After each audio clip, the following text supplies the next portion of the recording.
তোমালোকে এটা কথা ক'ব বিচাৰিছোঁ মই মানে মোৰ লগত এইটো ইনচিডেণ্ট হৈ গ'ল আজি তো তোমালোকে কেতিয়াবা মেলাত আহি কেনে দুৰ্গা পূজাত বা যিকোনো মেলাত হৈ কেনে বেছি দামী বস্তু কিনিব নালাগে গাইজ কাৰণ বলে চুৰ হৈছিল মই এইবিলাক কিনিছোঁ মানে মোৰ কাপোৰ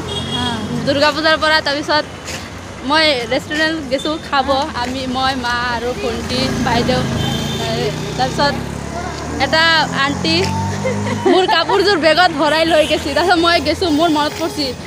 মই খাই আহি থৈ মানে বেগটো থৈ আহি গৈছোঁ